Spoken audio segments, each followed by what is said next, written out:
my truck for the day. It's a daily? Oh, look, this thing there's a touring there for you. Wagon. Oh yeah, look at that. There's some drag pipes on it. That was the I like perfect it. time. So they're called touring out here. They're not wagons, right? I call them touring from the UK, or estates. They're called estates. I'm not sure what they call them here. Maybe touring, maybe wagon, could be either. Okay, so it's weird driving because most of the time when we go to other countries, we're on the right-hand side, but now we're on the left-hand side. And I don't know why this looks so weird, but look at all trace. Nextlevel, this thing is crazy. There's so many cars and stuff behind us. It's so rad. So we ran out of fuel in multiple vehicles, so we're off to go get fuel. Petrol. We're going to go get petrol. Here we go. All right, see you guys soon. So something else that was weird to me, I just want to kind of show you guys, is check this out. They're all flat deck aluminum. They're really easy to move. You can move it by yourself, no problem. And look, they're just these little tiny tires on this thing. I mean, it must spin a million miles an hour to go not very fast, but they are tiny. They are 10s. Look at that, 10 Cs. They must keep them clean, but 10 Cs. Look.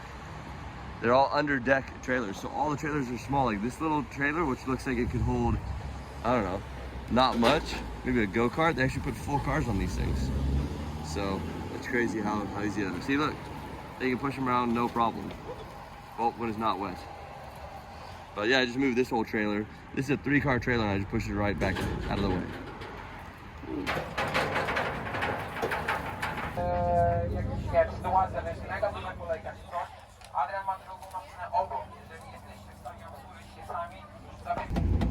Okay, so first thing we noticed right away was that the car was too quiet. So, we got one baffle out, and we lost a ratchet behind the baffle inside the hole, which is a bad thing to do. So, we got one more to come out, and we should be good to go out on track. Success! All right, we're now straight through. Let's go fire this thing up.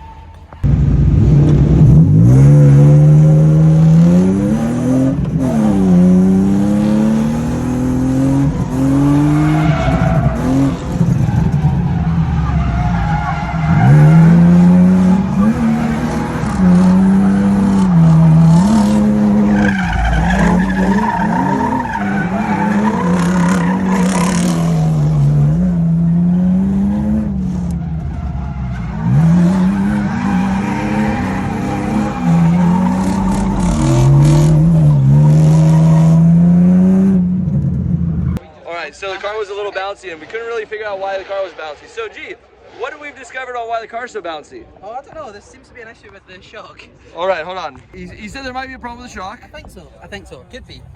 That is supposed to be doing shocky things, and it's kind of doing the, you know, what is that, the lean back deal? Yeah, it's in the lean back. It's lean forward, actually. Yeah, lean forward. I was wondering why the car keeps getting lower and lower and lower on this side.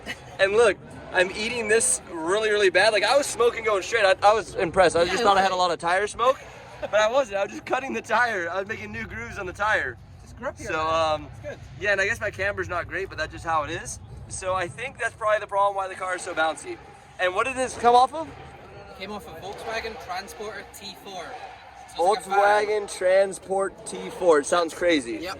All right, but that is why the car bounces so bad on the track.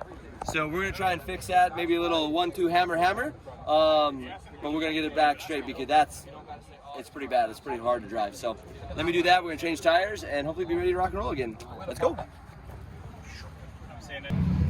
Okay, so what we found out is that once we lowered the shock to where the little white mark is, right there, it now ends up being down here, bottomed out. So we lowered the shock, so now we're not riding on shock, but now the tire hits everything up here, so we need to raise it. We need to raise it back up because the body's like down here now instead of back up here.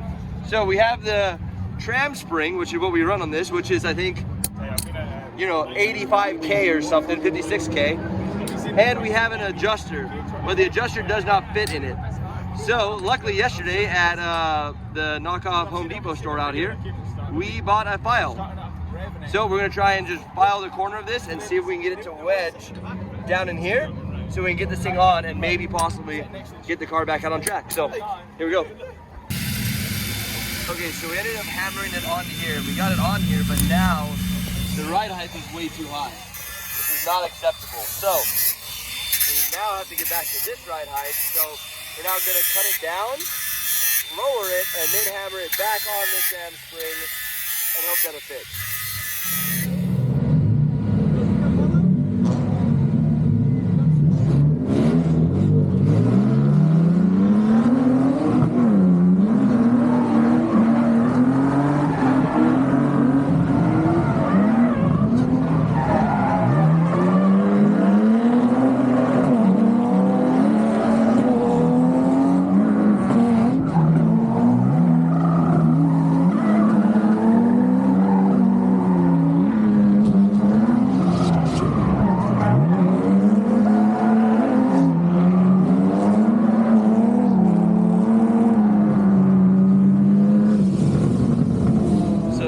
Super crazy. Look at this. Look at the wheels. Alright, we're gonna go through and show you guys some of the cool cars as we get back over to the Paddock. This thing is super cool. I love these little Yaris's. I'm not sure why, I just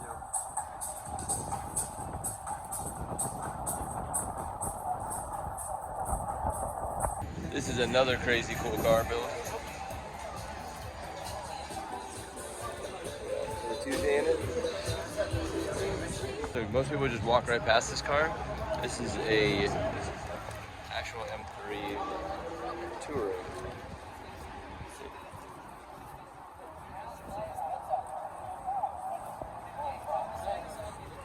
Look at this.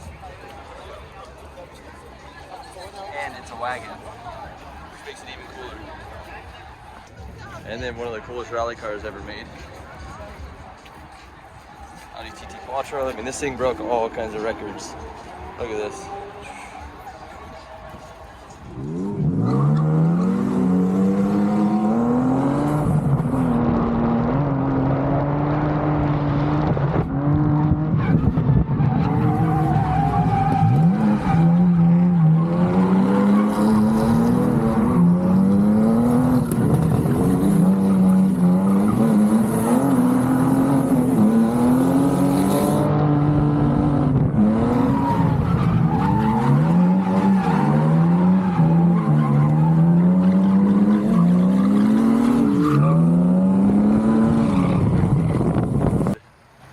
What happened? What happened? Where is he?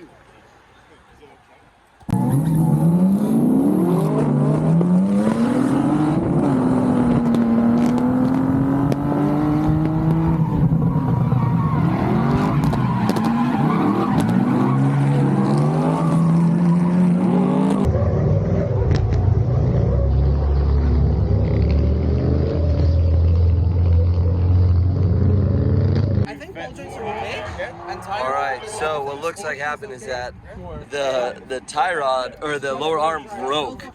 So it looks like the arm broke off, right? Boom. And then it hit here on him. And then he slid, oh, I don't know if you can see with the light. Yeah, he locked here. Then he just slid all the way down into the wall. Boom! But it literally came because it broke off and it went right up there into the tire. Okay, so we're gonna jump back in with, we got all these guys. Sultan brought out this amazing thing you saw earlier. We're gonna rip and look, guess what? His lucky number is 17 as well. So anyways, we're gonna jump in this guy and then we're going for a ride. So let's see how this works.